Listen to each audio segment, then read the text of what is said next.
sans nom de notre Seigneur Jésus. C'est comme je le dis toujours, c'est le nom qui a été donné au-dessus. Je dis au-dessus de tous les autres noms. Pourquoi je le dis? Quand vous prenez la Bible, qui est le recueil, mais la parole de Dieu reste la même. Elle ne change pas. Vous pouvez changer la parole en changeant certains mots, mais la révélation cachée sous chaque verset ne change pas. C'est cette révélation qui apporte la lumière aux enfants de Dieu. C'est cette révélation qui est un peu comme la lumière de Christ qui illumine les cœurs de toutes les personnes qui sont en Jésus.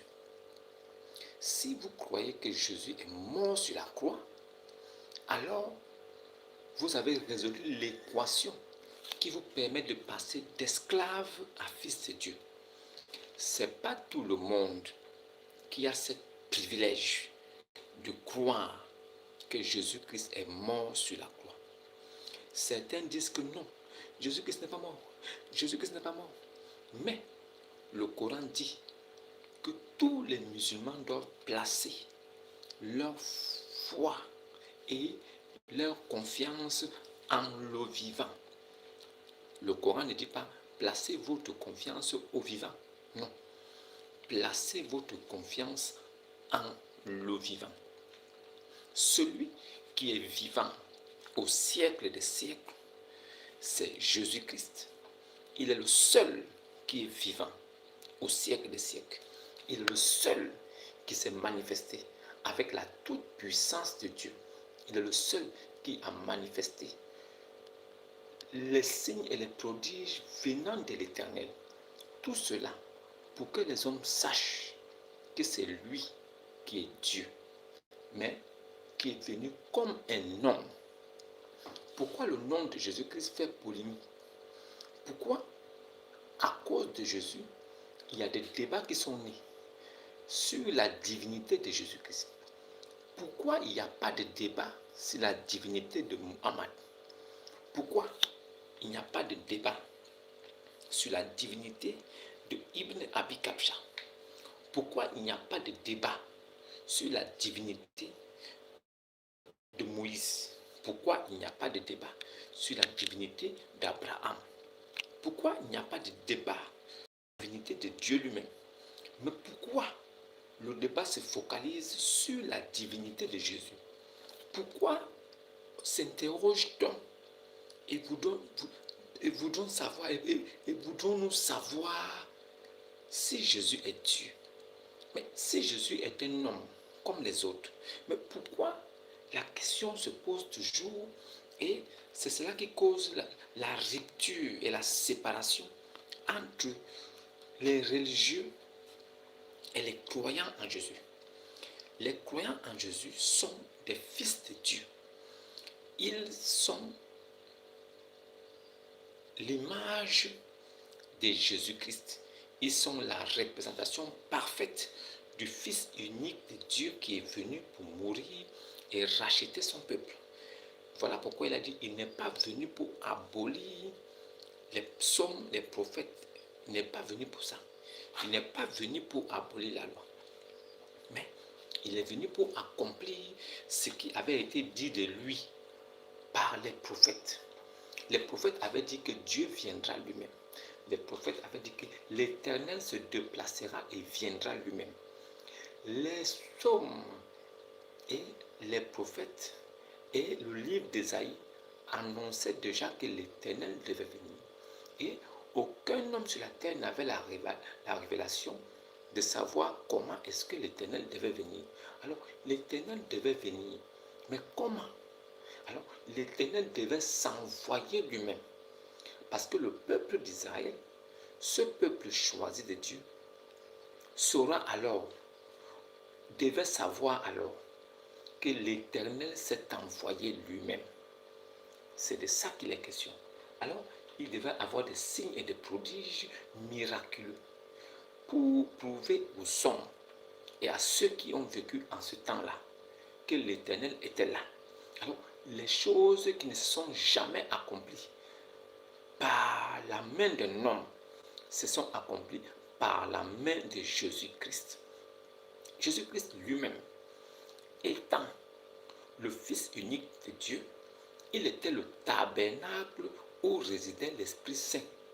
Il était le temple où résidait Dieu lui-même Tout-Puissant. Dieu Tout-Puissant qui est l'Esprit éternel. Si vous savez que le Seigneur est Esprit, alors vous saurez aussi que l'Éternel est Esprit. Et étant Esprit, il ne pouvait se manifester devant le peuple, devant les hommes. Alors il a décidé de former un corps. Donc Jean 1.1, au commencement était la parole. La parole était avec Dieu et cette même parole-là était Dieu. Donc si la parole qui est créatrice, cette parole qui a été écoutée dans le néant et qui a amené toutes choses à l'existence, cette même parole a décidé de se faire un corps.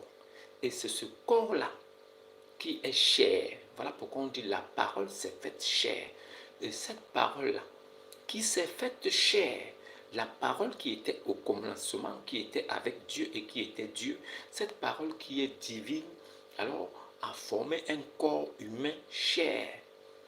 Et il a habité parmi nous plein de grâce. Dieu qui est la parole, qui a fait toutes choses, Dieu qui est l'Esprit éternel, Dieu qui est l'Esprit Christ éternel, qui n'a ni commencement de jour ni fin de vie, Dieu qui est éternel, qui est le Père Tout-Puissant, parce qu'il est là avant la création, il est là pour créer, c'est lui qui a créé toutes choses, et c'est lui qui subsiste à toujours et à jamais. Il n'est jamais mort, il est vivant au siècle des siècles. Si l'Éternel est le seul éternel selon Israël, écoute Israël, l'Éternel ton Dieu est le seul éternel. Si c'est vraiment le seul éternel, pourquoi Jésus est-il aussi éternel jusqu'aujourd'hui? Pourquoi est-ce que Jésus est vivant au siècle des siècles? C'est des questions que vous devez vous poser. Ne prenez pas des versets où on dit Jésus a dit, je monte vers mon Père, votre Père, mon Dieu, votre Dieu. Oui, c'est écrit, nous disons Amen. Ça n'enlève en rien que voici, il vient avec des nuées, et tout œil le verra, même ceux qui l'ont percé. Et toutes les nations de la terre se lamenteront à cause de lui. Lui, Amen. C'est lui qui est Dieu Tout-Puissant. C'est lui, Jésus, qui reviendra. Et il reviendra pour un but précis. Nous, les enfants de Christ, nous savons pourquoi il reviendra. Et nous savons aussi pourquoi il est parti. Nous savons pourquoi il reviendra. Et c'est pourquoi nous sommes déjà prêts. C'est pourquoi nous cherchons dans les ténèbres. Nous marchons jour et nuit pour récupérer les brebis perdues de la maison d'Israël qui sont dans des nations, qui sont dans des doctrines, dans des religions qui leur ont tenu captifs. Nous venons pour les libérer avec la parole de Dieu. Nous savons que nous-mêmes, nous n'avons pas assez de force, nous n'avons pas assez de puissance pour pouvoir les prendre des ténèbres et pour les ramener. Mais nous disposons d'une seule arme, fatale, dangereuse, l'arme la plus puissante au monde. L'arme qui a fait toutes choses, l'arme qui juge toutes choses et l'arme qui donne la vie éternelle à toutes choses. C'est la parole de Christ, la parole de Dieu elle-même. C'est elle qui est notre seule arme. Nous n'avons pas le pouvoir de vous convaincre, mais nous avons le pouvoir de vous dire la vérité. Mais à cela, que vous acceptiez ou pas, que la vérité triomphe, que le nom de Jésus-Christ soit toujours glorifié. Tout honneur et toute gloire reviennent à Jésus-Christ. C'est lui qui est le Seigneur. Alors, aujourd'hui, j'aimerais vous parler de quelque chose. J'aimerais vous parler des 5 piliers de la mort, des 5 piliers de l'abomination. J'aimerais vous parler des 5 piliers de la mort, de la désolation, les 5 piliers de l'abomination, de la perdition, les 5 piliers de l'abomination, de la désolation, les 5 piliers de l'abîme trop profond, les 5 piliers de l'enfer, les 5 piliers de Lucifer, les 5 piliers de l'islam. Les 5 piliers de l'islam, c'est la mort. Celui qui reste dans ça, il est déjà mort. Bien qu'il soit vivant, c'est un mort vivant. Sortez de là. N'acceptez plus des choses que vous ne comprenez pas. Si vous voulez adhérer à une religion, sachez très bien que la religion ne vient pas de Dieu. Nous ne parlons pas de Dieu, mais nous parlons de Christ. La religion ne vient pas de Christ. La religion avait été donnée à Dieu, aux hommes, au peuple juif, par Dieu lui-même, au travers, ça veut dire qu'à travers Moïse. Alors, il y avait des préceptes à observer. Il y avait tellement de choses à faire que Dieu a dit, observez ceci, faites ceci, marchez comme ça, ne mangez pas ça, ne faites pas comme ça.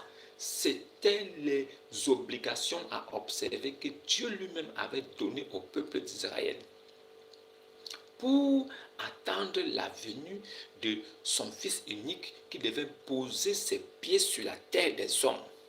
Alors, il était question que les hommes restent purs en attendant que l'Éternel vienne lui-même. Alors, l'Éternel devait venir comme le Fils unique de l'Éternel. Alors, l'Éternel est venu comme son propre Fils unique à lui-même. Parce que le mot unique signifie que c'est une chose qu'on ne retrouve pas ailleurs. Alors, il vient comme le Fils unique. Cela signifie que c'est lui-même Dieu qui vient sous une forme qu'on ne peut retrouver que chez lui-même Dieu. Donc, il est le Fils unique. Alors, la parole, l'Esprit éternel, Christ, qui est immense et qui est invisible, a créé lui-même un corps dans lequel il pouvait séjourner pendant son périple sur la terre des hommes. Alors, il est venu comme le Fils unique de Dieu, sachant très bien qu'un esprit ne peut pas engendrer. Alors, si Dieu vient comme un esprit, ou bien si Dieu appelle un homme un Fils unique, cela signifie que c'est le même esprit-là qui a pris un corps chair et qui est venu. Parce que sinon, il serait appelé un prophète. C'est pourquoi la parole dit qu'après avoir parlé autrefois à nos pères par des prophètes, alors il a décidé de nous parler en ce temps par le Fils unique lui-même. Donc Dieu a décidé de parler aux hommes lui-même. Il est venu face à face avec les hommes, mais en prenant un corps humain pour être visible et pour pouvoir échanger directement avec les hommes. Car avant, il parlait du haut des cieux. Il parlait dans un feu dévorant. Il parlait par l'ange, par l'ange de l'Éternel. Dieu parlait sous la forme d'un homme parfait, mais un ange qui s'appelait l'ange de l'Éternel. C'était Dieu lui-même. Alors, il a décidé de venir même comme un homme. Alors, il nous parle maintenant comme un homme. Et il est venu comme un homme. La représentation parfaite d'un homme parfait. Pour que les hommes puissent donc écouter.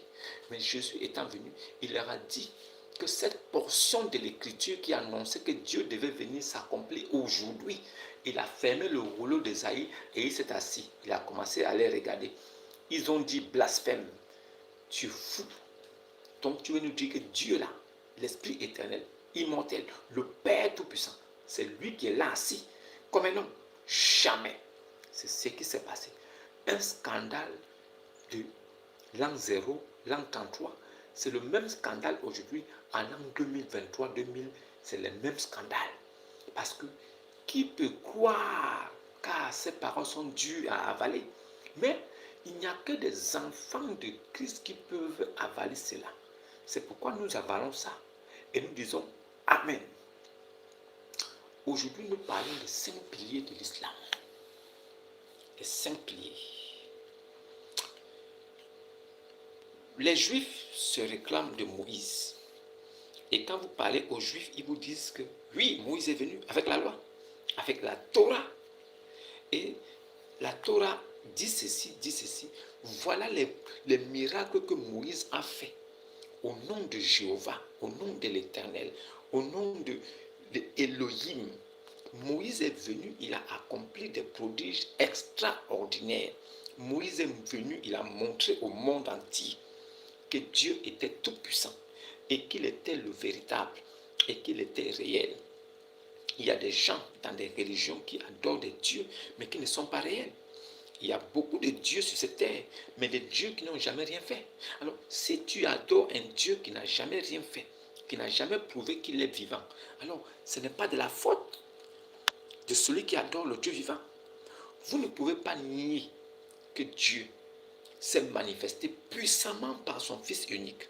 Vous ne pouvez pas nier ça. Des écrits montrent assez clairement, avec des preuves irréfutables, que Dieu là, il s'est manifesté. Vous-même, vous savez qu'il est esprit éternel. Alors, comment un esprit éternel invisible peut-il se manifester s'il ne prend pas un corps chair?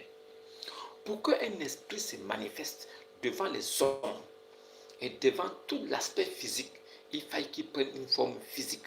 Alors, Dieu, il s'est manifesté à travers Moïse jusqu'à faire Moïse Dieu pour Pharaon. Mais Moïse, il a manifesté des prodiges.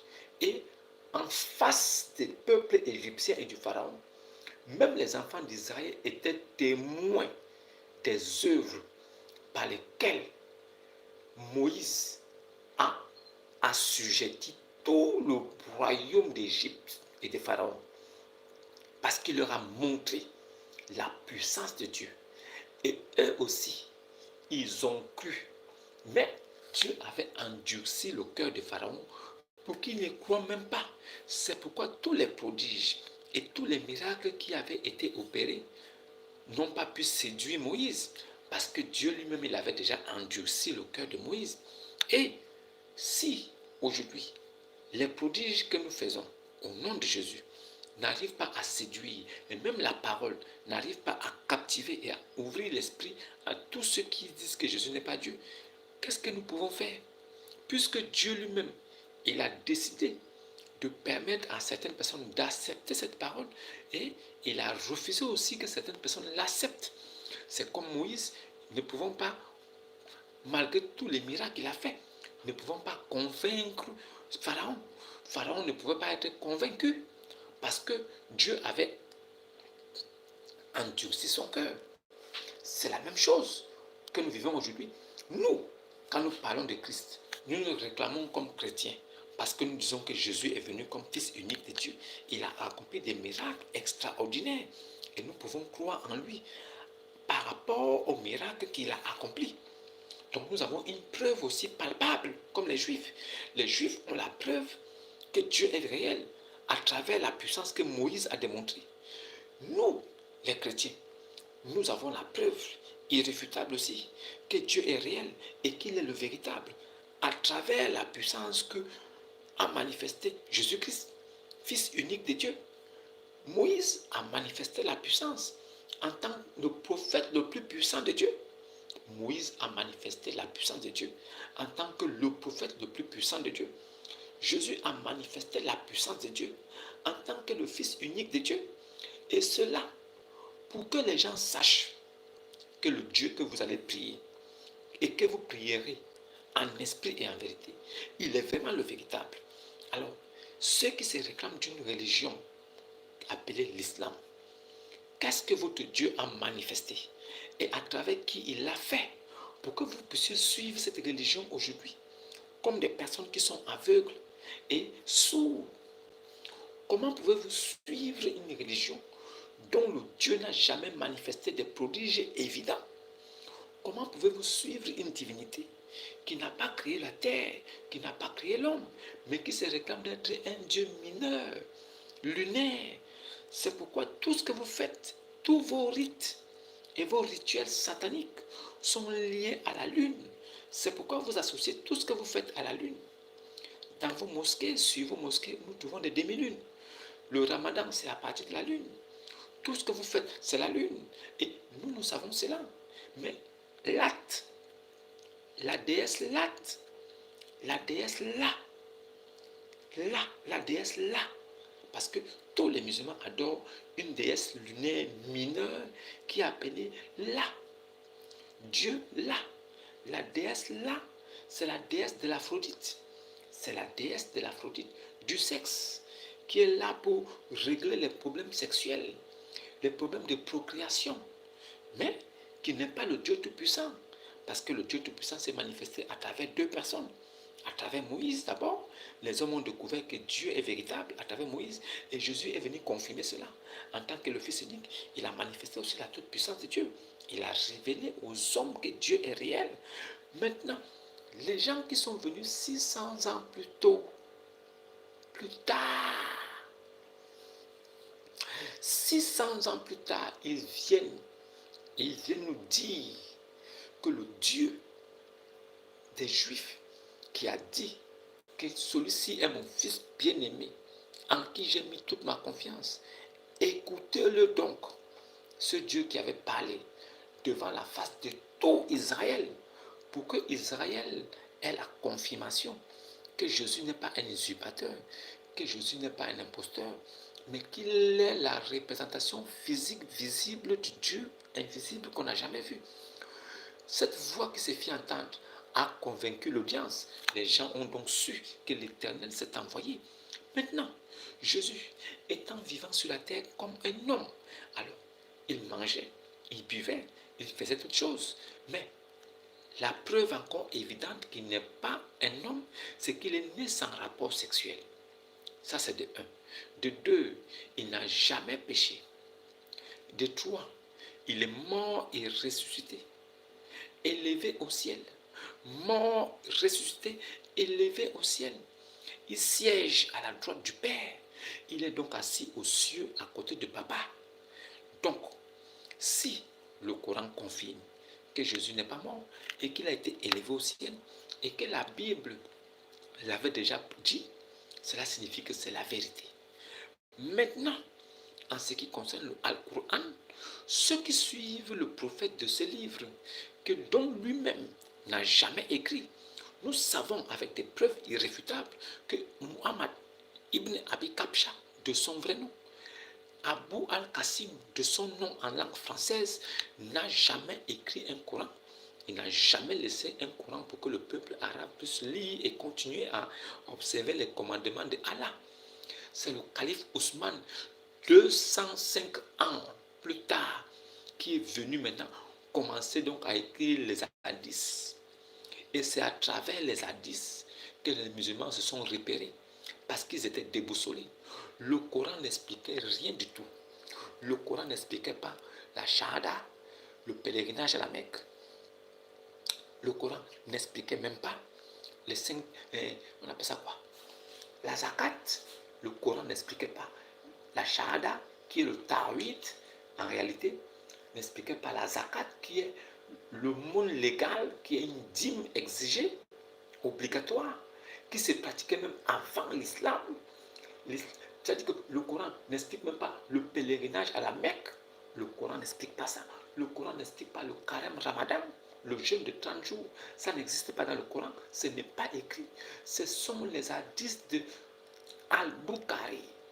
C'est Al-Bukhari qui vient montrer maintenant aux musulmans comment marcher et ce qu'il faut faire 200 ans après la mort du Rasoul Allah. Ibn Abi Kabsha, Rasoul Allah. Ibn Abi Kabsha, Rasoul Ibn La. Ibn Abi Kabsha, Rasoul Ibn La, n'a pas laissé un Coran pour pouvoir diriger tout le peuple arabe.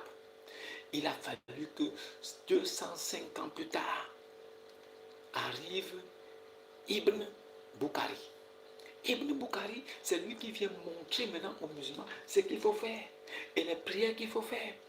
Pourquoi Allah, pendant plus de 20 ans de ministère, n'a pas pu montrer une bonne conduite à Ibn Abi Kabsha? Pourquoi Ibn Abi Kabsha n'a pas laissé un Coran écrit avec toutes les exigences à faire et tous les préceptes à observer? Est-ce que c'est Al-Bukhari, Ibn Bukhari, qui est devenu le prophète maintenant à qui Dieu a parlé après Ibn Abi Kabsha? Est-ce que Al-Bukhari est considéré comme un des prophètes de cette religion pour pouvoir venir expliquer un livre qu'il a trouvé 200 ans avant lui? Pourquoi le Dieu mineur, lunaire, qui permet aux musulmans d'avoir les demi-lunes dans les mosquées un peu partout, qui associe tout ce qu'ils font comme rite à la lune, même le pèlerinage, le hajj, c'est associé aussi à la lune? Pourquoi ce Dieu-là n'a pas laissé un livre avec toutes les exigences, comme la Bible le fait, l'a fait, avec tout ce qu'il faut faire et suivre? Nous, chrétiens, nous suivons la Bible. Et c'est à travers la Bible que nous savons ce qu'il y a à faire. Il n'y a pas quelqu'un d'autre qui va nous dire quoi faire. Nous, à travers ce livre, nous savons ce qu'il faut faire. Et nous pouvons observer ça tranquillement, sans passer par un homme. Alors, en ce qui concerne le Coran, Ibn Abi Kabsha est mort, il n'a pas laissé un livre pour son peuple. Jamais. Il y avait des brochures par-ci, par-là, mais il n'y avait pas un livre intégral sur lequel il fallait s'appuyer pour respecter toutes ces choses.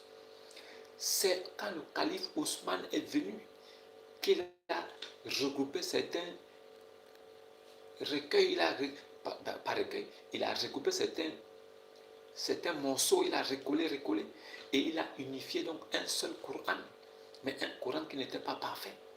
C'est en l'an 924 de notre ère, en l'an 924 de notre ère, qu'en Égypte, dans la mosquée de Hussein, que l'on a découvert, au Caire, dans la mosquée de Hussein, qu'on a découvert le premier Al-Qur'an qui a été édité. Après avoir détruit les autres Al-Qur'an, ils ont gardé un seul Al-Qur'an qu'ils ont unifié. Donc, ils ont unifié tous les musulmans dans cet Al-Qur'an-là. Et c'est cet Al-Qur'an-là qui est partagé aujourd'hui dans le monde entier. C'est sur ce Al-Qur'an qu'ils s'appuient tous pour dire ce que vous entendez là, pour faire ce qu'ils font. Mais la vérité, c'est quoi? La vérité, c'est que les 5 piliers de l'islam sont nés plusieurs centaines d'années après la mort d'Ibn Abi Kabsha. Donc, il n'en est pas l'auteur. Nous savons aujourd'hui avec certitude qu'il n'en est pas l'auteur. La preuve, c'est que la Shahada n'existe pas dans le Coran. La Zakat n'existe pas. C'est des choses qu'ils ont mis en place un peu plus tard pour pouvoir renchérir cette religion satanique, ce culte païen, replâtré. C'est un culte judéo-chrétien. C'est un culte judéo-chrétien, mais qui n'est pas dans la vérité. Ah oui, ça veut dire ils ont pris de partout. Ils ont pioché dans toutes les religions qui étaient autour d'eux. N'oublions pas qu'ils étaient influencés par les religions autour d'eux.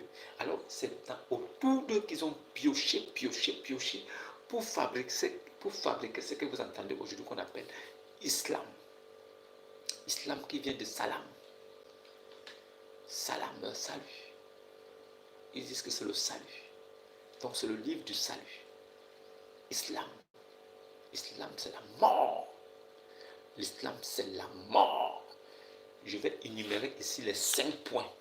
On va aller très vite, avec une précision chirurgicale et précise de toutes les inventions. Ça veut dire on va faire une analyse et la critique directement sur chaque pilier pour que vous sachiez là où vous êtes.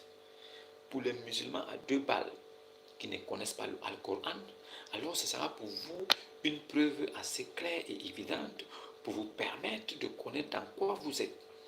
Nous savons avec beaucoup d'exactitude que 99% des musulmans, des Moussaïlama, sont des illettrés analphabètes.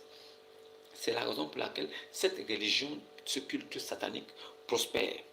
Ce culte satanique prospère parce que la plupart des membres et des adeptes qui y vont sont analphabètes et illettrés. La plupart même vont épouser une religion dont les commandeurs disent qu'il faut prier en une seule langue. Et quand tu embrasses l'islam, tu embrasses la mort. Qu'est-ce qui se passe? L'islam subsiste par le trafic d'influence, par les menaces de mort. Si tu quittes la religion, on va te tuer. Si tu quittes la religion, on va te proscrire, on va te rejeter de la société. Si tu quittes l'islam, on va te faire du mal, on va te tuer, on va te faire ceci. Les femmes sont marginalisées à un point où elles ne doivent même pas parler. Leurs droits sont bafoués. C'est que les pays islamiques contiennent la femme comme un objet. C'est pourquoi même l'école, même on ne veut pas qu'elle fasse. On ne veut pas qu'elle soit intelligente. Parce que le prophète a dit qu'elle a un demi-cerveau. C'est un animal. On doit seulement l'utiliser seulement pour faire des enfants. C'est tout. Donc, ils subsistent. Pourquoi? Parce qu'ils sont analphabètes et illettrés. Et la plupart des adeptes qui acceptent ce culte sont analphabètes et illettrés. Ils ne font pas de recherches parce que leur Dieu a dit dans la ne posez pas de questions sur des choses que si elles vous étaient révélées, vous mécontenterez. Alors pour éviter le mécontentement, ils ne posent pas de questions. Ils sont comme ça, c'est la posture des moutons. Ils vont à l'abattoir. Bouh, bouh, bouh. Il n'y a pas de réflexion. Aujourd'hui, certains commencent à réfléchir parce que je leur apporte à la lumière les choses qu'on ne leur a jamais dit. Je leur dis, est-ce que ça peut être de Dieu? Est-ce qu'un homme qui fait ceci, ceci peut venir de Dieu? Est-ce qu'un homme qui a commis tel acte peut être un homme de Dieu? Est-ce qu'un homme qui a fait ça peut être un homme de Dieu? Est-ce que vous-même, vous pouvez suivre un homme qui baise les cadavres? Un homme qui couche les cadavres ne peut pas être un homme de Dieu. Ce n'est pas possible. Même seulement pour, ça veut dire, seulement pour le respect de soi. Tu ne peux pas être un homme de Dieu et tu couches un cadavre. C'est pas possible. C'est pas possible. Quel exemple donc tu montres à des générations futures? Est-ce que tu as un exemple de vie? Comment tu peux avoir 54 ans, tu vas prendre un bébé de 6 ans, Aïcha, et tu la couches? Est-ce que c'est normal? Laissons d'abord le côté Dieu à côté. Mettons Dieu de côté. Est-ce qu'un homme normal qui se respecte peut aller prendre un bébé de 6 ans? Elle a encore des couches câlines et les caca aux fesses. Un bébé qui ne sait rien faire, qui allait encore, qui tête sur ça, elle tête encore le sein maternel. Toi, un homme de la 54 ans, tu as 54 ans, tu te permets de prendre un bébé comme ça et de coucher. Si tu n'es pas maudit, c'est qu'il n'y a rien à ta tête. Comment un homme normal qui est le modèle parfait peut-il prendre la femme de son fils adoptif? Et il prend la femme de son fils adoptif, Zaïd. Zaïd avait sa femme. Il a récupéré ça, il a tapé. Zaïd était encore vivant. Les Juifs ont critiqué, il a dit non. Il a fait ça parce que son Dieu lui a permis. Pour que tout homme maintenant qui a un fils adoptif, il puisse prendre la femme de son fils adoptif s'il le veut. Et ça ne va aller nulle part. Quel est ce Dieu qui permet à un homme de pratiquer le zawaj al-muta qu'ils ont essayé de traficoter en disant que c'est le mariage traditionnel? Quel mariage traditionnel où tu prends une femme, tu la loues pour des services sexuels, tu donnes de la... Quand tu finis de jouir d'elle, quand tu la laisses, quel autre... Est-ce que vous avez pensé à tout ça? Pour que vous sachiez que ce n'est pas de la sagesse de Dieu, c'est de l'abomination et la perdition. Un Dieu qui se respecte, avec un prophète qui se respecte, ne peut pas dire à l'homme que vas-y, va remplir la terre de perversité, va faire de la prostitution et l'adultère à outrance, couche toutes les femmes que tu vois et donne-leur de l'argent. Et après, laisse-les. Quand tu les laisses, quel autre homme va les prendre? Quel autre homme va les prendre si toi tu les laisses? La pratique du Zawaj Muta, c'est la prostitution légalisée par Allah et son prophète. Est-ce que c'est de Dieu? Non. Non. Bon, commençons. La shahada. La shahada, c'est quoi? Quand vous voyez un homme qui dit que non, je veux devenir musulman, on dit ah bon, tu veux devenir musulman? Ok, d'accord, viens réciter. Allez, lève l'index. Ashhadu, lo, Mohamed Rasoul Allah. Ah, tu lèves l'index et on va te raser la tête. On enlève les cheveux. Après, tu lèves l'index, tu récites Ashhadu, lo, Mohamed Rasoul Allah. Mais la shahada, ça veut dire que tu es en train de confesser. Ça veut dire que tu fais une profession. Ça veut dire que tu viens certifier que oui, il n'y a de Dieu que Allah. Mais quand tu viens dire qu'il n'y a de Dieu que Allah, sur quelle preuve tu t'appuies pour dire ça? Tes ancêtres n'ont jamais vu Allah. Ton prophète n'a jamais parlé avec Allah. Tes ancêtres qui ont vécu même avec Ibn Abi Kabsha n'ont jamais vu Allah. Ton grand-père là, il n'a jamais vu Allah. Ton père qui est mort là, il n'a jamais vu Allah. Mais toi, quand tu te lèves, tu viens dire Ashhadu, lo, Mohamed Rasoul Allah. Est-ce que tu as déjà vu Allah? Tu t'appuies sur quoi pour penser dans ta tête un seul instant que Mohamed peut être un prophète? Qu'est-ce qui t'a dit ça? Mohamed a reçu sa révélation dans une grotte à Hira. Il n'a jamais été parlé en public. Aucun homme n'a vu la manifestation. de Allah. Ibn Abi Kabsha, alias Mahomet, recevait ces incantations-là dans une grotte humide, ténébreuse. Il recevait ces incantations dans une grotte humide, ténébreuse. Il était seul. Personne n'était avec lui. Alors, le gars recevait ces incantations tout seul. Qui sont ceux qui étaient là pour venir témoigner que oui, nous attestons que c'est vrai parce que nous avons été là, nous avons écouté. Qui était avec lui pendant qu'il recevait les révélations? La preuve, c'est quoi? C'est qu'une fois, l'ange Jibril n'a même pas pu rentrer chez Muhammad. Pourquoi? Parce qu'il avait des statuettes chez lui, de l'idolâtrie. Il avait des statuettes chez lui. Et en plus, il y avait un chien chez lui. Donc, l'ange Jibril a eu peur du chien. Il n'a pas pu rentrer dans la maison. Et à cause des statuettes qu'il avait, que Ibn Abi Kabsha avait chez lui, l'ange n'a pas pu rentrer. Deux raisons qui ont bloqué le tout-puissant ange de Dieu Gabriel, qui a appelé l'ange Jibril. L'ange Jibril n'a pas pu rentrer chez Ibn Abi Kabsha à cause d'un petit chiot. À cause d'un petit chiot et à cause des statuettes dans la maison du grand prophète. Quand tu dis Ashhadu, Muhammad Rasoul, après on te rase là, après on te donne un nom comme Abubakar Kamara, ou bien Abubakar Abdous, Abubakar, quoi ça, il y a des noms là, des petits, Jawara, Abubakar, on te donne Abubakar, on te donne Saïd, on te donne Hazar, il y a des noms comme ça qui prennent, des Djibril. Tout ça, c'est les noms qu'on vous donne quand vous devenez musulman. Mais, qui de tes ancêtres a vu la manifestation de Dieu Allah pour pouvoir croire aujourd'hui? Pour que toi tu dises que j'ai lu et j'ai vu qu'il s'est manifesté. Aucune manifestation de Allah depuis l'éternité jusqu'à aujourd'hui. Depuis que le monde existe jusqu'à aujourd'hui, Allah ne s'est jamais manifesté. Il n'y a jamais eu un signe évident qu'il est Dieu. Jamais. Maintenant, quand tu fais Ashhadu, tu confesses que lui est Dieu, sur quelle base? Quand vous faites cette profession de foi-là, c'est sur quelle base? Qui vous dit que ce gars est réel? Qui vous dit que ce Dieu est réel? Vous l'avez vu où? Quelle est la preuve qu'il est vivant? Où ça? Donc c'est déjà faux. Votre confession de foi est fausse. Maintenant, votre profession de foi est fausse. Maintenant, je vais vous dire. Donc on dit, c'est lui Allah, l'unique. C'est lui Allah, l'unique. Mais ce n'est pas unique qui est là. C'est lui Allah, un, deux. C'est lui Allah, un, deux. Mais c'est le Tawhid. Le Tawhid, ça veut dire l'unicité. Donc, normalement, on doit dire que c'est lui Allah, l'unicité. C'est lui Allah, l'unicité.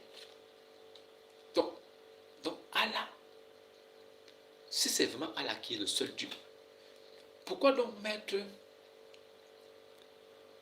le Tawhid qui signifie unicité? Est-ce qu'on peut unir quelque chose qui est seul? Est-ce que si Allah est seul, on peut l'unir avec quelqu'un d'autre? Comment pouvez-vous unir le seul Dieu en mettant le nom unicité? Le Tawhid qui veut dire l'unicité. Donc, Ahad qui signifie l'unicité. Donc, le Tawhid. Donc, Allah est seul. Il n'y a de Dieu que Allah. Il n'y a de Dieu que Dieu. Et c'est Muhammad qui est son prophète. Donc, vous confirmez et vous confessez qu'il n'y a de Dieu que Allah. Mais vous n'avez aucune preuve que c'est vraiment lui. Et on nous dit après que l'unique, ce n'est pas l'unique. Je suis désolé, ce n'est pas l'unique. Allah n'est pas l'unique. C'est plutôt l'unicité. Allah. C'est lui Allah. L'unicité. Mais comment est-ce qu'on peut unir quelque chose qui est seul? C'est pourquoi il y a le nous de majesté qui existe. Nous y avons, nous. Ils ont dit c'est le nous de majesté. C'est pas nous. Ça n'existe nulle part, le nous de majesté. Invention pure et simple de l'Islam. pour tromper. Mais heureusement, ça ne peut plus passer. Donc, c'est déjà faux. À Charles, c'est faux. Il ne peut pas être, il ne peut pas être Dieu. Si vous dites qu'il n'y a de Dieu que lui, et c'est seulement Muhammad qui est son prophète, alors allez dans votre Al-Quran, enlevez Moussa, enlevez Djibril, enlevez toutes les personnes que vous avez puisées dans la Bible. Enlevez Yahya, enlevez Noé, qui est Noé. Enlevez Abraham, qui est Ibrahim. Enlevez. Enlevez Yassou, qui est Jésus, mais qui n'est pas Issa. Allez enlever ça. Puisqu'il n'y a de Dieu que Allah. Et son seul prophète, son Rasoul, c'est Ibn Abi Kabsha. C'est le seul. Donc, allez enlever tout ça. Et prenez votre livre. Gardez seulement Ibn Abi Kabsha comme votre seul prophète là-bas. N'allez pas prendre la promesse des Juifs et des chrétiens. Vous voulez vous recouvrir avec ça. Non, non, non. Enlevez tout. Puisqu'il n'y a de Dieu que Allah et que c'est seulement Muhammad qui est son prophète, enlevez tous les autres prophètes là. Tranquillement. Et gardez votre seul prophète. On ne va plus vous parler. Si vous sortez de là, vous enlevez Abraham, vous enlevez Jésus, vous parlez seulement de votre Ibn Abi Kabsha. Je ne ferai plus de vidéos ici, là-dessus. Je ne ferai plus de vidéos là-dessus. Mais tant que vous allez vous réclamer d'Abraham, tant que vous allez dire que votre Issa, c'est Jésus, alors vous me verrez toujours ici pour vous dire non, c'est faux. C'est faux. Votre profession de foi est fausse. Il n'y a de Dieu que Allah et c'est seulement Ibn Abi Kabsha qui est son prophète. C'est faux. C'est faux. Ça veut dire que selon les Saintes Écritures, c'est faux. Parce que avant que l'islam ne naisse, il y avait déjà la Torah depuis. Et après, il y a eu l'évangile. Donc, Muhammad ne peut pas se réclamer d'être le seul prophète. Il y a eu des prophètes avant lui. Donc, arrêtez ça. C'est déjà faux. Maintenant, la zakat, c'est le monde légal. Qu'est-ce que vous appelez aumône légale? Est-ce que le monde peut être légal? Est-ce que le monde donné aux pauvres doit être légal? Pourquoi? Qu'est-ce que vous appelez aumône? Le monde légal, c'est une tricherie. En fait, c'est une dîme obligatoire. La zakat, c'est une dîme obligatoire. Et tous les musulmans ne respectent pas ça. Ils attendent la période de fête de Ramadan. C'est là que tu les vois donner un peu. La plupart, c'est à cette période-là qu'ils donnent un peu. Parce qu'ils veulent se faire bien bon devant les dieux. Alors, pour se faire bon devant Allah, on donne un peu pendant la période des fêtes. Pour montrer que oui, on est vraiment un pratiquant. On est un bon pratiquant. Mais la vérité, c'est quoi? C'est que le monde légal n'est pas né avec l'islam. Jamais. Les ancêtres, c'est-à-dire que les ancêtres des musulmans de l'an 639 là, leurs ancêtres païens pratiquaient déjà ça. Ça s'appelait la dîme. C'était une dîme qu'il fallait payer. C'était une dîme. Au monde légal. C'est des conneries. Ça ne vient pas de l'islam, ça. Ils ont copié ça sur les Sabéens. Ce sont les Sabéens qui faisaient cela. Les Sabéens sont des pratiquants qui respectent les planètes. Eux, ils prient avec les planètes. Pour eux, l'alignement des planètes compte. Les Sabéens étaient des gens qui avaient voué un culte aux astres. Les Sabéens étaient des idolâtres des astres. Eux, ils priaient les astres. C'était leur travail. Alors, comme ils ont influencé Ibn Abi Kabsha et sa bande, ils ont allé là-bas, ils ont regardé dans la religion des Sabéens. Ils ont pris le culte païen. Ils ont pris ce culte païen. Et ce culte païen de la pierre noire, c'est là qu'ils ont pris ça. Mais ils n'ont pas seulement pris ça. Ils ont aussi pris le monde légal, qui était une sorte de dîme que les gens devaient payer. Ils ont pris ça. Ils ont acheté chez eux. Donc ça, c'est déjà faux aussi. Le deuxième pilier, la zakat légale, c'est faux. La zakat, simplement, donnée aux pauvres, ça s'arrête là. Mais si c'est le monde légal, c'est des bêtises. Maintenant, en trois, nous avons le pèlerinage à la Mecque. Le pèlerinage à la Mecque a été ajouté des centaines d'années après la mort d'Ibn Abi Kabsha. Comment est-ce que le pèlerinage à la Mecque peut être une chose que Dieu a demandé d'observer? Ce sont les Sabéens qui pratiquaient le culte de la triangulation, faire 7 tours autour d'une pierre. Et Muhammad a vu ça là-bas. Alors il est allé faire ça avec eux. Après avoir fait ça avec eux, il a décidé lui-même aussi de commencer, d'appliquer ça dans sa religion qu'il a créée. Le culte des pierres était un culte qui était pratiqué. Ils cherchaient eux-mêmes leurs pierres. Ça veut dire que dans le désert, quand ils marchaient, s'ils rencontraient une pierre qui était bien ronde, bien faite, alors ils soulevaient la pierre là. Ils amenaient ça jusqu'à un endroit précis. Alors, ils aménageaient l'endroit pour que ce soit un bon endroit propre pour pouvoir faire un culte dessus. Maintenant, les gens partaient là-bas se mettre nus et ils faisaient la triangulation. 7 tours autour de la pierre et en invoquant et en demandant les vœux, en demandant les choses qu'on veut, en demandant les bénédictions. Mais la plupart des personnes qui y allaient, ils allaient pour demander la fertilité.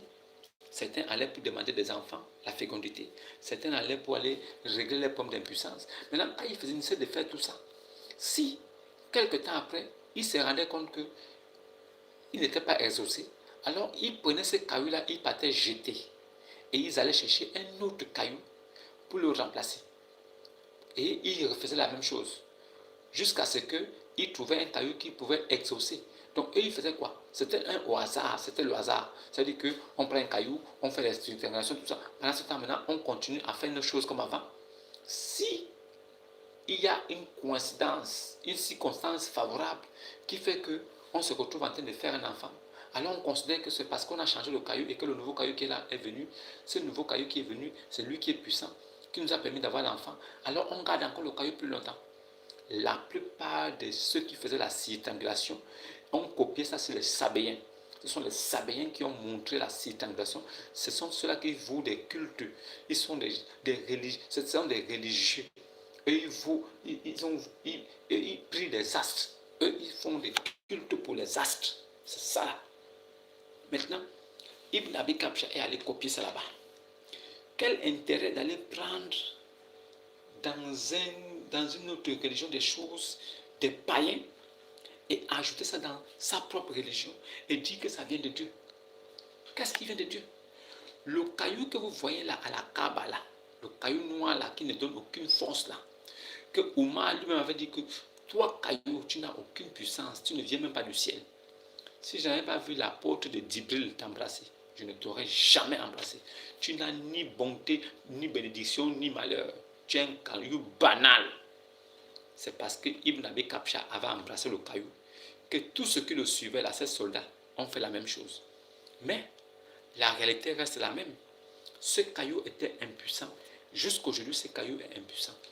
Puisqu'il y a quelqu'un qui avait volé ce caillou. Il allait garder ça chez lui pendant 19 ans. Et pendant 19 ans, il faisait ses besoins dessus. Il s'asseyait dessus, il coupait il faisait tout.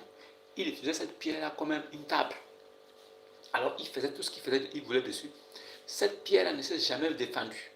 Ou bien ne s'est jamais envolée, repartie, se poser à la Mecque pour dire que je suis descendu du ciel. Aucune personne ne peut me toucher. Alors, c'est plus tard que les gens ils ont pu récupérer ce caillou. Et ils ont continué donc à adorer ce caillou jusqu'aujourd'hui. Mais ce caillou n'a aucune puissance. Si vraiment ce caillou avait une puissance, mais quand on l'a volé pendant 19 ans, ce caillou devait disparaître. Ce n'est pas le cas. Maintenant,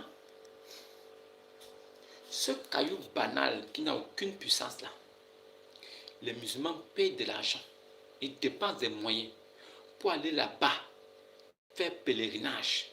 Mais selon le Al-Qur'an, le fleuve Nil tire directement sa source du 7e ciel, là où vit Allah. Puisque Ibn Abi Kabsha a dit qu'il est allé au ciel, il est allé jusqu'au 7e ciel. Donc, au niveau du 7e ciel, c'est là-bas où vit Allah. Mais les cieux en dessous, c'est là-bas où vivent les prophètes. Et chaque ciel plutôt, a un gardien et une porte. Quand tu arrives, il faut cogner. Et tu t'annonces si c'est bon, on ouvre ou bien on n'ouvre pas. Bon, au lieu d'aller adorer un caillou qui serait tombé du ciel, tout blanc, un caillou tout blanc qui est tombé du ciel, mais avec les péchés de la terre, ce caillou est devenu noir. Vous allez faire la triangulation là-bas pour pardonner vos péchés étant nus. D'accord. Mais ce serait mieux d'aller plutôt au Nil, au fleuve Nil. Allez plutôt au fleuve Nil, allez plonger là-bas. Parce que, apparemment, ce qu'a dit votre prophète, Ibn Abi Kabsha, aurait dit, et c'est écrit, c'est vérifié et certifié, que le Nil, le fleuve Nil tire sa source directement du septième ciel, là où vit Allah. Bon. Pourquoi vous n'allez pas directement vous plonger dans le Nil? Pourquoi le Nil n'est pas un lieu où vous pouvez aller faire le pèlerinage directement? Puisque le Nil est toujours là et l'eau coule toujours, allez-y directement au fleuve Nil. Et vous suivez le fleuve jusqu'à arriver au point où vous voyez comment l'eau tombe du ciel. Mais si l'eau tombe du ciel venant si l'eau du Nil tombe du septième ciel jusqu'à à terre, mais allez-y suivre le chemin là. Si vous réussissez à monter, vous pouvez suivre le chemin de la source du Nil jusqu'à arriver au septième ciel là où se trouve Allah. Lui-même, Ibn Abi Kabsha a dit qu'il faut 10 000 ans pour qu'une personne quitte de la terre pour arriver au septième ciel. Mais le même encore dit qu'en 8 heures, il est arrivé là-bas. Bon, nous on va suivre quelqu'un comme ça, qui a laissé les gens dans un culte païen, de l'idolâtrie, où il faut aller adorer un caillou noir. Soit disant le caillou était blanc, et il est devenu noir à cause des péchés. Mais le prophète a dit que le Nil tire sa source directement du septième ciel de Allah. Donc le mieux serait que vous alliez au Nil, vous partez là-bas adorer votre Allah. Vous buvez l'eau du Nil parce que ça tombe directement du ciel. Et vous serez guéri, et vous serez même purifié. Vous serez même aussi ressuscité. Quand un musulman meurt, là, soulevez son cadavre, allez déposer ça au fleuve Nil. Il va ressusciter. Puisque l'eau qui sort du ciel de Allah, du septième ciel, l'eau là peut guérir, peut faire toutes les choses. C'est une eau miraculeuse. Si votre prophète a dit que l'eau, le fleuve Nil, tire sa source directement du septième ciel, là où est Allah, c'est qu'il était fou. Votre type là, il était fou. Il avait vraiment des démons qui le grattaient le cerveau comme ça. Il était fou. Il était malade. Il dit que le Nil tire sa source directement du septième ciel de Allah. Voilà un maudit comme ça qui vous a laissé dans ça. Et aujourd'hui, vous avez honte parce que vous savez que c'est faux.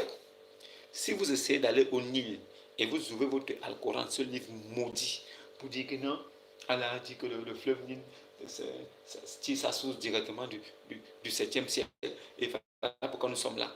Les gens vont venir vous dire, ok d'accord, montre-nous d'où coule l'eau là, l'eau du Nil là, ça sort d'où? Les scientifiques vont remonter ça avec vous. Vous allez découvrir qu'il n'y a même pas une goutte d'eau qui tombe du ciel pour tomber sur le fleuve Nil. Mais Muhammad vous a dit ça. Il a dit que le fleuve Nil là tire sa source directement du septième ciel. Donc nous devons aller vérifier et voir comment l'eau sort du ciel et ça tombe sur le fleuve. Pour être sûr que oui, voilà la source, ça sort du ciel. Et nous pouvons suivre la source pour nous retrouver aussi au paradis directement avec Allah, sans forcer. Vous êtes des hallucinants, des chauves-souris, quoi. Vous êtes des ténébreux. Vous prenez ce qui vous arrange. Vous êtes là. Maintenant, ce qui n'est pas bien, vous rejetez. Il a dit ça. Et vous deviez appliquer. Et le monde entier doit savoir que votre prophète était fou. Le monde entier doit savoir que Ibn Abi Kabsha était fou.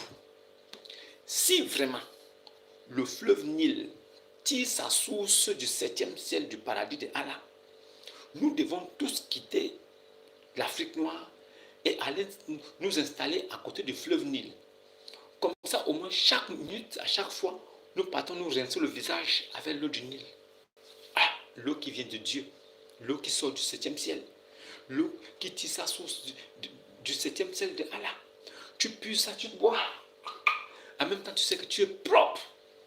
L'eau qui sort de Dieu, le Nil, tire sa source du paradis. Vous préférez aller tourner sur une pierre banale qui a la forme d'un vagin Au lieu d'aller directement sur le fleuve Nil, allez vous plonger à l'intérieur. C'est parce que vous savez que c'est absurde. Vous savez que c'est la folie. Que si vous essayez de dire ça, les gens sauront que votre religion est une fausse religion. C'est un culte satanique. Vous préférez maintenant vous agrippez maintenant sur le caillou. Non, le caillou là, ça vient du ciel. Le caillou là est tombé du ciel. Quel caillou qui est tombé du ciel? Quel caillou peut tomber du ciel? Et si c'est un caillou qui est tombé du ciel, ça a plus d'importance qu'un homme? Qui vous a dit qu'un caillou a plus d'importance qu'un homme? Depuis que ce caillou là est là-bas, ça a fait quoi? Qu'est-ce que ce caillou a fait? Qu'est-ce que ça vous a fait? Vous-même qui êtes parti faire le Hajj, vous êtes revenu. Ce caillou-là a fait quoi pour vous? Allez-y plutôt au Nil, là-bas. Hein? Ce sera mieux pour vous. Allez au Nil et vous remontez la source jusqu'au 7e ciel. Un prophète possédé par des démons, le fleuve Nil tire sa source directement du 7e ciel de Allah. Maudia. Allez-y au Nil. Que d'aller adorer un caillou banal. Allez-y au Nil. Allez plonger dans l'eau là-bas. La folie. Maintenant, le 4e point, c'est le carême ramadan. Carême ramadan, le jeûne. Mon Dieu. Vraiment, félicitations. Je vous félicite avant. Pourquoi? Parce que vous êtes l'image de votre prophète et de votre Dieu. Donc, selon vous, le jeûne, c'est la lune qui a fait quoi? Après, c'est quand la lune fait quoi? C'est-à-dire que vous reliez vos choses aux astres. Les Sabéens vous ont donné un héritage et vous continuez à faire ça aujourd'hui. Votre pèlerinage sur la pierre noire, c'est les Sabéens qui vous ont donné ça. La zakat, la dîme obligatoire, c'est les Sabéens qui vous ont donné. Maintenant, le carême ramadan, c'est les Sabéens qui vous ont aussi donné ça. Donc, vous faites un jeûne. Là où vous mangez à 4, 5, 6 heures, vous remplissez vos ventres.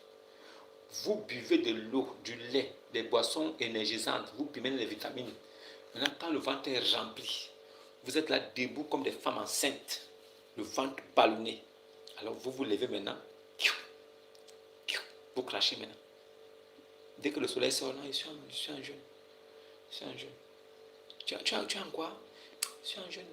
Tu ne connais pas que le carême a commencé. Le carême a commencé. C'est en jeûne. Tu es en quoi? Tu es en quoi c'est? 4h, 5h là, tu faisais quoi? Tu faisais quoi à 4h, 5h? Tu es en quel jeûne? Il y a des gens qui se lèvent le matin à 7h, 8h qui n'ont même pas mangé. Et ils vont rester comme ça jusqu'à 12h, 13h avant de manger un bout de pain. Lui là même encore, c'est-à-dire il a passé la nuit comme ça. De 22h, 21h, il a mangé là. Jusqu'à 12h du matin. Il n'a plus mangé. Vous mangez toute la nuit. Il faut les voir dans les maisons. Les bouteilles de lait, les bouteilles de yaourt, les bouteilles de bissap, les bouteilles de tamarin, les bouteilles de gingembre. Il pose à côté de lui. Il y a l'eau là. Il boit un peu. Il est là avec la télé.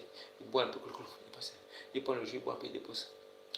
C'est-à-dire, il passe toute la nuit à manger, ruminer, grignoter, manger, ruminer. 5h du matin, il se lève, pic, il a mis le chrono. Il mange, il prend ça, il mange. Quand il sent qu'il est bien calé, alors il attend 6h du matin. 6h sonne, il sort de chez lui maintenant. Il te dit qu'il est en jeûne. Je suis en jeûne. Il a mangé à 5h. Il va encore manger à 17h30. Il est en jeûne. Voilà quelqu'un qui est en jeûne, qui a mangé le matin. Il a mangé à 18h. Il mange à 6h. Il mange à 18h. Mais il est en jeûne. Il passe 12 heures de temps en abstinence, le ventre plein, le ventre bien goinfré, mais il est en jeûne. Je suis en jeûne. Il crache ici, il crache là-bas. Non, il crache pour ne pas avaler la salive, parce qu'il veut faire un jeûne solide, un vrai jeûne. Il faille que son Dieu sache qu'il est vraiment en jeûne et qu'il n'a même pas avalé une goutte de salive. Il oublie qu'à 5 heures, il a rempli son ventre. C'est comme ça que son Dieu a dit à Marie que secoue vers toi le tronc de palmier, dattier, des dattes fraîches tomberont. Mange les dattes là et bois de l'eau et que tes yeux se réjouissent. Si tu sors d'ici et que tu vois un d'entre les humains là, alors dis-lui que tu as voué un jeûne à ton Seigneur. Donc, à la demande à Marie, mère de Jésus, de manger et de boire. Mais que si elle sort là, si elle croise un homme, elle n'a qu'à lui dire qu'elle est en jeûne. C'est ça là que vous faites dans votre carême ramadan. Carême ramadan de la triche, du banditisme. Vous n'êtes pas en jeûne. Il n'y a que vous seul qui savez que vous êtes en jeûne. Nous savons que vous n'êtes pas en jeûne. Tous les véritables chrétiens de la terre savent que vous n'êtes pas en jeûne. Nous savons ça. Mais nous vous regardons avec des yeux de la pitié. Parce que nous savons que vous vous trompez vous-même. Vous vous séduisez vous-même. Vous croyez tromper le monde. Vous mangez, vous avez les ventres pleins. Et selon certaines études, c'est en cette période même que vous mangez le plus. L'Arabie Saoudite dépense 2 milliards pour manger pour un mois. Mais pendant la période de Ramadan Carême, c'est triplé. Pendant la période du Carême Ramadan, c'est 6 milliards de dollars qu'ils dépensent par mois seulement pour manger. Est-ce que vous voyez comment est-ce que pendant la période de jeûne, le coût de la bouffe augmente? C'est-à-dire que les dépenses pour la bouffe sont encore plus élevées parce qu'on dépense plus en ce moment-là. C'est le moment où les musulmans mangent le mieux. Ils mangent mieux en période de Ramadan.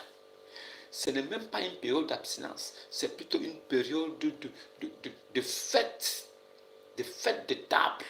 Ils mangent en cette période-là plus qu'avant. Et c'est à nous qui veulent faire croire qu'ils sont en jeûne. C'est à nous qui veulent faire croire qu'ils font le jeûne. Maintenant, quand vous faites votre carême là, carême c'est 40. Carême là, c'est 40. Mais il faut même 30 jours maintenant. C'est devenu un jeu. 30 jours, 28 jours.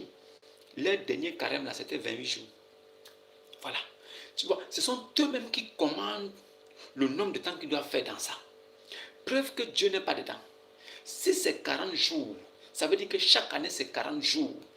Qu'il pleuve, qu'il neige, c'est 40 jours. Mais comme c'est un truc initié par des hommes, alors 28 jours, 30 jours, on joue comme ça. Ah, c'est bon, 30 jours, bloquons là, c'est bon, ça va, ça va. Ils savent que ce sont eux-mêmes qui ont imposé ça. Ce n'est pas Dieu. C'est pourquoi ils ont le droit de faire 28 jours, 30 jours. Moïse a fait 40 jours, 40 nuits sans manger ni boire. Moïse, 40 jours sans manger ni boire.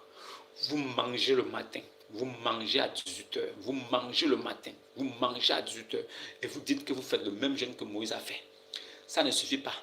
Moïse, là, après les 40 jours et 40 nuits, Dieu lui a remis les 10 commandements écrits de sa propre main, qu'il va donner ça à mon peuple, qu'ils observent ces recommandations.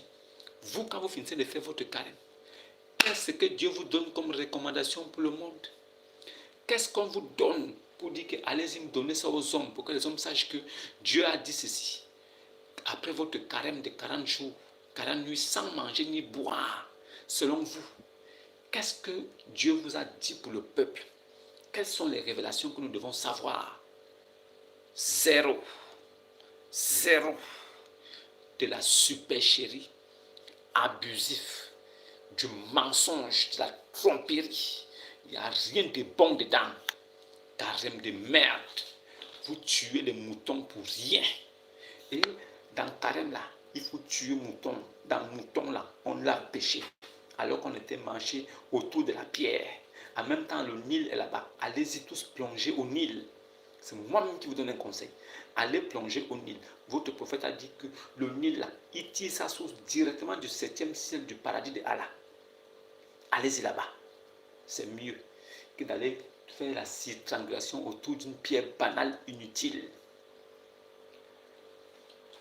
Donc, il n'y a que vous qui savez que vous ne mangez pas. Mais tout le monde entier sait que vous mangez.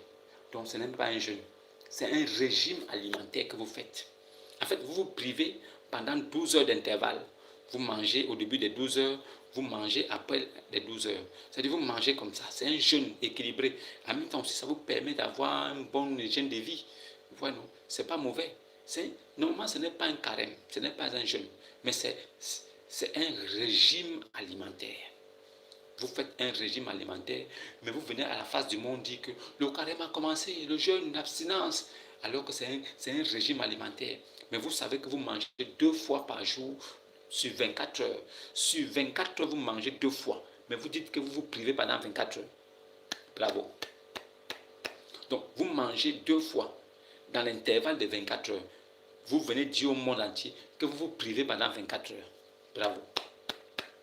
Maintenant, le message, c'est quoi? Après ça, quel est le message que Dieu a donné aux hommes? 0. Bravo. Maintenant, le 5e pilier. Les 5 prières. Les 5 prières obligatoires. Comment est-ce que les 5 prières obligatoires ont apparu dans les hadiths? Comment est-ce que les musulmans d'aujourd'hui peuvent respecter les 5 prières? Alors, une petite histoire brève. Selon les livres saints du Al-Coran, Muhammad serait allé donc au 7e ciel avec l'ange Jibril. Arrivé au 7e ciel, Jibril a cogné. Le gardien a demandé c'est qui? Il a dit c'est moi Jibril. Il dit oui Jibril, tu es avec qui? Il dit non, je suis avec Ibn Abi Kabsha. Il a attendu. Il dit oui. Alors le gardien a ouvert le 7e ciel. Ibn Abi Kabsha est rentré. Quand Ibn Abi Kabsha rentre, il est parti donc devant Allah. Allah leur a donné les 50 prières. Voilà 50 prières. Il faut aller réciter ça. Alors, Muhammad est descendu du 7e ciel avec les 50 prières, étant content. Les 50 prières, il veut prier. Alors, quand il est arrivé chez Moïse, Moïse a dit, hey, tu as vu Allah là-bas? Il t'a dit quoi? Il m'a donné 50 prières à faire. Moïse a dit, non, c'est trop. Non, c'est trop, c'est trop. Ne vais pas le voir. Alors, Ibn Abi Kabsha s'est retourné. Il est reparti encore avec l'ange Jibril. Allez cogner encore là. Allah, Allah, s'il te plaît. Allah ouvre. Allah a ouvert. Il est entré, oui. Moïse m'a dit que les 50 prières, c'est trop. Donc, Allah ne sait pas que un jour, une journée, c'est 24 heures. Donc, s'il faut même abuser, c'est donner quand même 24 prières. Au moins, chaque heure, tu pries. L'heure là, arrivé, j'ai pris.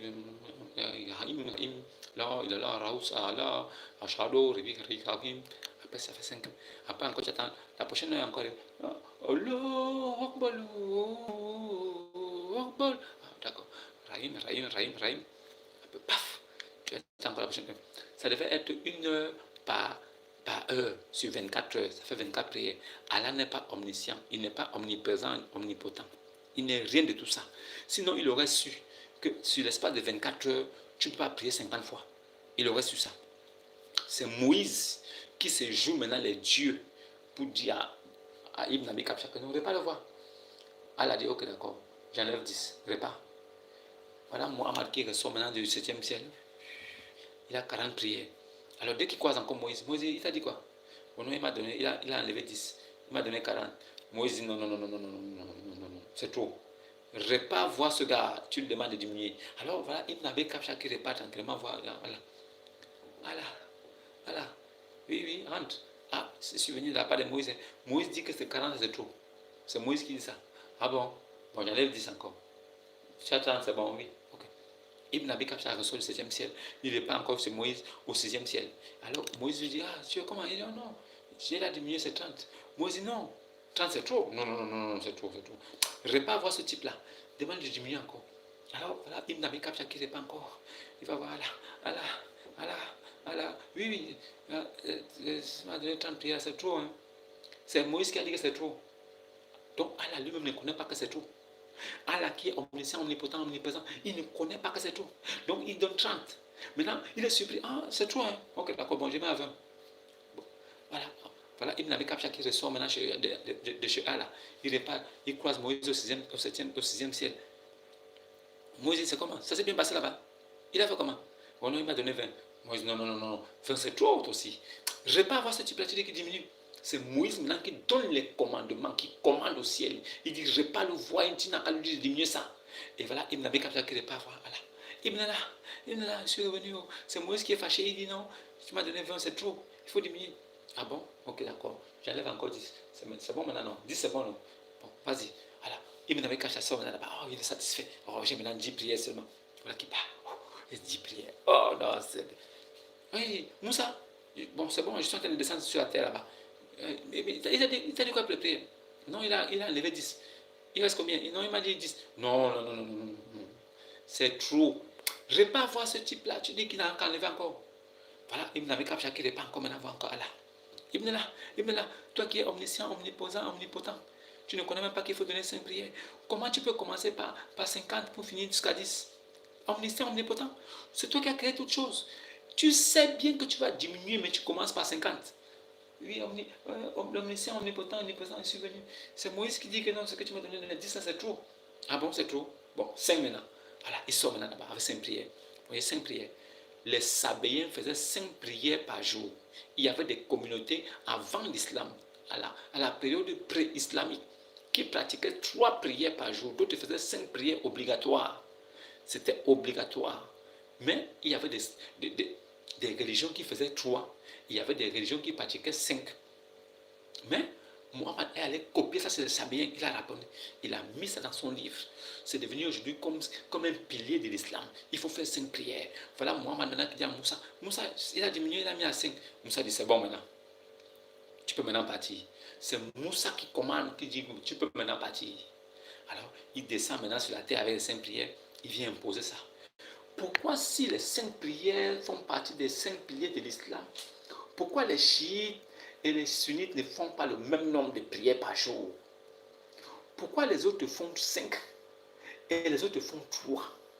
Si vraiment cela vient de Allah, si c'est vraiment une imposition obligatoire venant de la part de l'Éternel, si c'est le Dieu Tout-Puissant qui a imposé les 5 prières, pourquoi les chiites et les sunnites ne font pas le même nombre? D'autres font 3, les chiites, et les sunnites font 5. Donc c'est un échange. D'autres font non, non, non, fais 5, non, fais 3. Non. Pourquoi vous discutez? Vous êtes tous musulmans. Vous réclamez tous d'Ibn Abi Kabsha. Alors s'il a dit c'est 5 pour tout le monde. Pourquoi d'autres font 3 et d'autres font 5? Allez-y vérifier. Vous allez voir avec les yeux de la certitude que les chiites et les sunnites ne font pas le même nombre. Il y en a qui font 3 et il y a une autre communauté qui fait 5. Ça, c'est 5 piliers. Ça, c'est 5 piliers. 5 piliers de quoi? Du mensonge de la taquilla. Une religion là où il est permis à un musulman de mentir. Oh non, tu peux mentir sur 3 raisons. Pourquoi? Mentir, c'est déjà un péché. Il n'y a pas de raison de mentir. Celui qui ment, il reconnaît que c'est un mensonge, c'est un péché. Mais l'islam permet 3 mensonges. Non, tu peux mentir pour sauver une situation, pour empêcher les gens de se tuer. Tu peux aussi mentir pour ne pas perdre ta femme. Tu peux aussi mentir. C'est quoi ça? C'est quoi ça? C'est quoi ça? Et ça ne s'arrête pas là. Dans l'islam, tu peux voir des mosquées, là où il y a des cheikhs et des imams. Ils couchent les femmes là-bas dans la nuit. Quand un imam voit une fille qui lui plaît, il dit celle-là, je veux celle-là. Ce sont les petits là qui vont la chercher pour la taper. Donc il la tape dans la mosquée. Il la tape dans la mosquée. Et ça n'est pas nulle part. Il lui propose de l'argent, il la tape dans la mosquée. C'est dans la mosquée qu'il accouche. Ça là, c'est Dieu. Ils ne sont pas différents des églises que vous voyez partout là, des hommes là, des églises des hommes que vous voyez partout là. Pas des églises du Seigneur Jésus. Les 5 piliers de la mort, ce n'est pas Dieu qui est dedans. Les 5 piliers là, il n'y a pas Dieu dedans. La preuve c'est qu'il est mort. Il n'a pas laissé un livre, mais il a laissé 7 sabres. Donc 7 épées.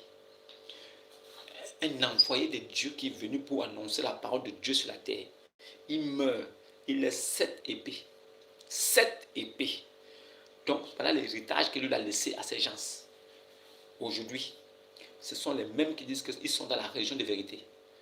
Portez tranquillement vos sacs. Allez vivre dans le pays islamique. Je vous en conjure devant Dieu et devant Jésus, qui reviendra juger l'humanité avec justice, et au nom de son avènement et de son royaume. Je vous en conjure, je vous supplie à genoux, allez vivre dans les pays islamiques. Vous, musulmans noirs, qui avez été trompés, troqués, qui avez été tronqués, qui avez été dupés, roulés, rusés, qui avez été mentis, qui avez cru être dans la vérité. Allah dit qu'au jour dernier, il vous demandera pourquoi vous n'avez pas immigré vers les pays musulmans. Donc si toi, tu sais que tu es musulman, ce n'est même pas la peine que tu vives dans un pays non musulman.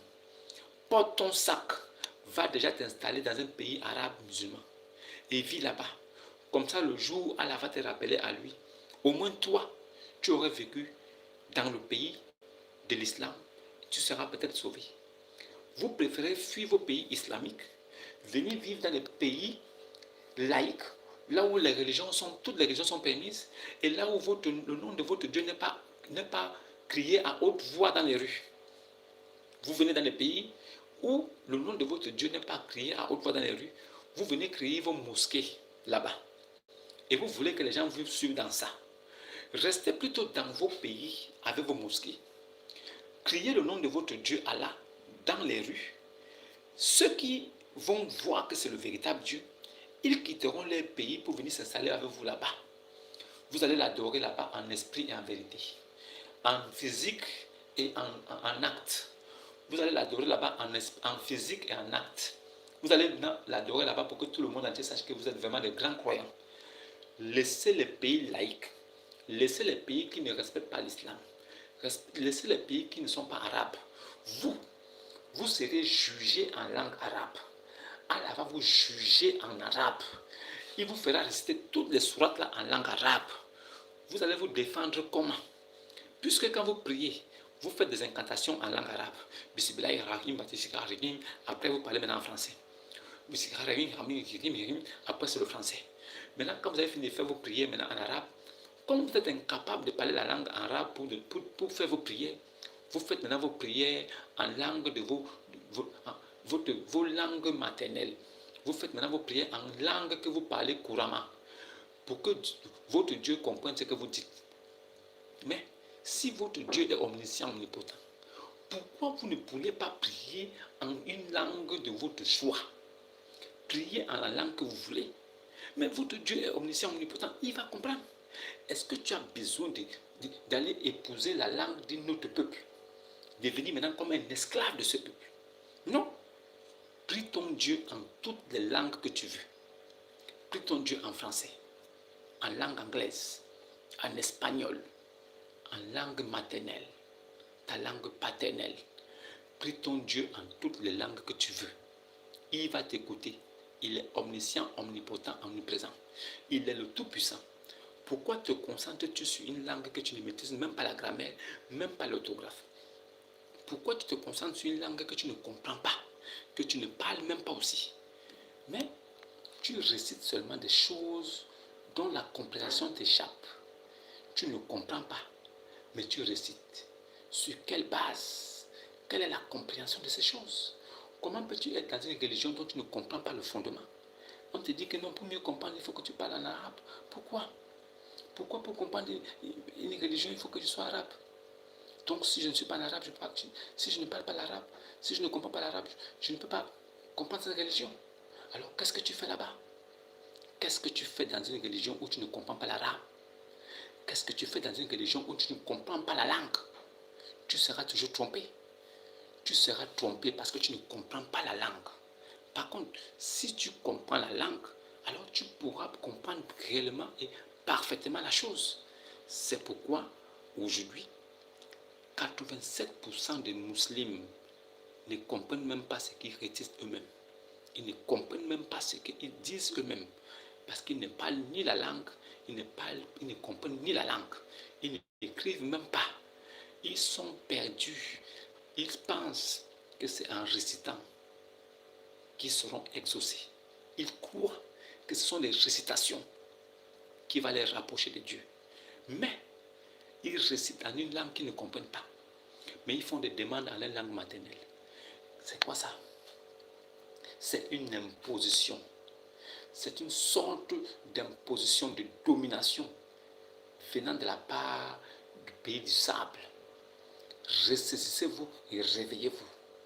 Si votre Dieu est le véritable, priez-le en votre langue maternelle. Il va écouter. Ne soyez même pas complexés. Quelle qu'en soit la langue que vous utilisez, il va vous écouter. Soit il est Dieu Tout-Puissant, soit il ne l'est pas. Ne paniquez pas. Ne soyez pas dans l'émotion ou bien dans « Oh non, si c'est l'arabe, si tu ne parles pas en arabe, il ne comprend pas. » Non. Quelle qu'en soit la langue que tu parles, il va écouter. Il est omniscient, omnipotent, omniprésent. Donc, qui vous a forcé à rester dans ça? C'est une imposition. Ce n'est pas la vérité. Réveillez-vous. Faites des recherches. Allez-y vérifier. Qu'est-ce que le gars raconte comme ça? Le monsieur là a dit telle chose. Est-ce que c'est vrai? Le monsieur là a dit telle chose. Est-ce que c'est vrai? On prend, on va en vérifier. Les hadiths sont là. Pour vérifier. Pour voir si réellement ce que je dis est vrai. Bien sûr. J'ai la certitude que c'est vrai. Les 5 piliers de l'islam, ce sont les 5 piliers de la mort. C'est une foi inerte, c'est une foi morte. Ça ne s'appuie sur rien. Ça s'appuie seulement sur un mélange des religions autour de l'islam, autour de l'Arabie Saoudite. Tout ce que vous voyez dans les 5 piliers ont été piochés dans les religions qui existaient déjà à l'époque pré-islamique. C'est des choses qui existaient déjà autour de l'Arabie Saoudite. Ils ont juste pioché, ils ont appris. C'est-à-dire, ils prennent, ils mettent, ils prennent, ils ajoutent, ils prennent, ils ajoutent, ils prennent, ils ajoutent. C'est ce qui a formé l'islam. Mais en réalité, il n'y a pas de base solide. Je terminerai par ça. Puisque tous les Arabes se réclament d'Abraham, tous les Arabes se réclament d'Abraham, c'est un sacrilège. C'est odieux. C'est malsain de dire qu'un Arabe se réclame d'Abraham. C'est pas possible. Abraham a eu sa première femme, Sarai. Ayant eu peur de ne pas avoir de descendance, Sarai a dit à prends ma servante, va avec elle. À partir d'elle, tu auras un héritier. Et Abraham a écouté Sarai. Il est parti avec. Il est sorti avec Agar. Ishmaël est né. Ishmaël a grandi. Il n'a jamais mis les pieds en Arabie Saoudite. Ismaël n'a jamais été en Arabie Saoudite. Ismaël a épousé une Égyptienne. Il a fait des enfants avec cette Égyptienne. Ishmaël est mort en Égypte. Ismaël n'a jamais mis les pieds en Arabie Saoudite. Comment est-ce que quelqu'un qui n'a pas d'attache, aucun parent arabe, peut se retrouver patriarche d'une tribu des Corinthites? Comment un enfant né d'un père hébreu et d'une mère égyptienne, africaine, peut avoir une progéniture plus tard des Arabes, lui-même n'étant jamais allé en Arabie Saoudite, n'ayant jamais vécu en Arabie Saoudite, n'ayant jamais mis les pieds en Arabie Saoudite? Comment peut-il se réclamer d'une tribu des Corinthites arabes? C'est faux. Ishmaël n'est pas arabe. Et Ibn Abi Kabsha ne descend pas d'Abraham. Ibn Abi Kabsha ne descend pas d'Ishmaël. Ismaël n'a jamais mis les pieds en Arabie Saoudite. Il ne connaît même pas de quoi il s'agit. Ismaël a épousé une Égyptienne. Il est mort en Égypte. Ismaël n'a jamais mis les pieds en Arabie Saoudite. Jamais. D'où sort la tribu des Corinthites de Ibn Abi Kabsha? D'où vient la tribu des Corinthites de Ibn Abi Kabsha? Qu'on nous dit aujourd'hui que non, il est descendant de Ishmaël. Depuis quand? Il est descendant d'Ismaël quand? Ça a commencé quand?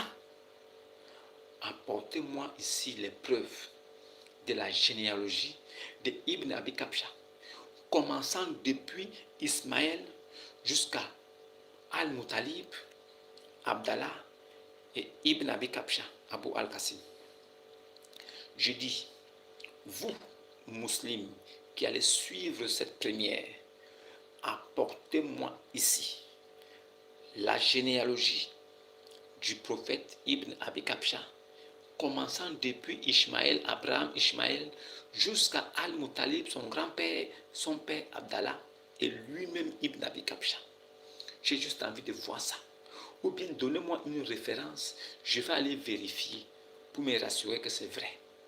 Puisque je sais de sources sûres, avec des preuves irréfutables, des preuves incontestables, que Ishmaël n'est pas le patriarche des Corinthites, d'où est venu Al-Muttalib, après Abdallah après Ibn Abi Kabsha. Ibn Abi Kabsha n'est jamais descendant d'Ishmaël. Il n'est pas descendant d'Ismaël. Ça ne se fera jamais. Puisque ça ne s'est même pas fait dans l'histoire. Ce n'est pas aujourd'hui que ça va se faire. Voilà. C'est pourquoi je vous dis qu'après avoir menti pendant des années, nous, aujourd'hui, nous venons seulement apporter la vérité. On ne vient pas enlever ce que vous avez fait. On ne vient pas dire que ce que vous dites est faux. Mais on apporte juste la vérité pour venir comparer à ce que vous avez passé votre vie à dire aux gens. Et les gens eux-mêmes iront vérifier. Le but pour moi, c'est d'amener les gens à aller vérifier ce que je dis. Et quand ils vont vérifier, ils vont se rendre compte que c'est vrai. Alors, il y a un d'entre nous qui sera trouvé des menteurs. Alors, moi qui ai dit la vérité évidente, avec des preuves, que tout le monde peut trouver sur le net, quand les gens vont regarder, ils vont dire, c'est vrai ce que le fou l'a dit. On le prend pour un fou, mais ce qu'il dit est vrai. Quand ils vont vérifier, alors, ils vont s'asseoir dans un coin et ils vont commencer à réfléchir. Ah, Foula a dit ça, Foula a dit ça, mais c'est vrai. Il a aussi dit ça, mais c'est vrai. Mais il a aussi dit ça, c'est vrai. Mais je suis dans quoi comme ça? Alors il ira vers son imam pour lui poser des questions. L'imam va dire non, non, non, il faut laisser ça. Il ne faut pas suivre les gens là, c'est des fous, ils mentent, c'est des menteurs. C'est des menteurs. Il ne lui dira pas que ce qu'il a vu là lui-même, avec des preuves là, est faux. Mais il va dire ce sont des menteurs, ne les suis pas. Mais le gars ne peut pas dire que ce sont des menteurs parce que lui, il a vu les preuves. Alors il va juste garder le silence et il ne sera plus musulman. Pourquoi?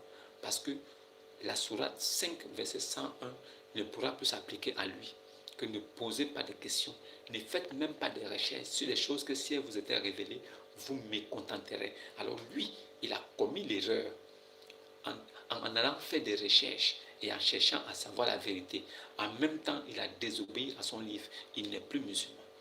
Et je sais, avec assurance, que ce sera seulement une question de temps pour qu'il quitte cette religion, cette secte satanique.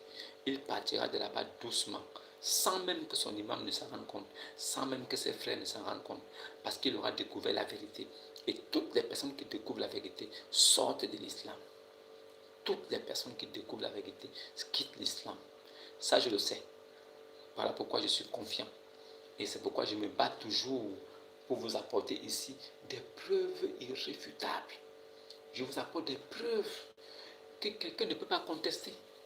C'est pourquoi je vous ai dit que si un homme doit être appelé un modèle parfait, est-ce que c'est après avoir couché un cadavre? Un modèle parfait ne couche pas un cadavre. Un modèle parfait ne sort pas avec un bébé de 6 ans. Un modèle parfait ne dit pas que la prostitution est légalisée maintenant. Faites ce que vous voulez. Un modèle parfait ne peut pas arracher la femme de son fils. Un modèle parfait ne peut pas couper les coups des gens. Un modèle parfait ne peut pas violer les gens. C'est pas possible. Non. C'est pour ça que je vous dis que moi je serai toujours là pour vous apporter la vérité. Et cette vérité-là, vous allez l'accepter. Pas parce que vous avez le choix, mais parce que c'est la vérité. Et cette vérité-là sera avec vous.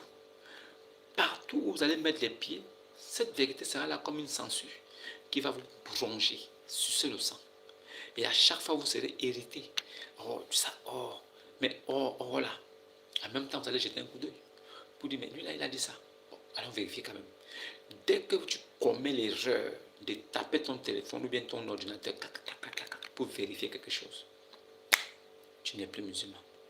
Pourquoi? Parce que je t'ai eu. Mon but, c'est que tu ailles faire des recherches.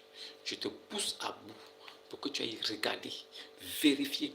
Est-ce que ce fou-là dit est vrai? Est-ce que ce que ce malade-là dit est vrai?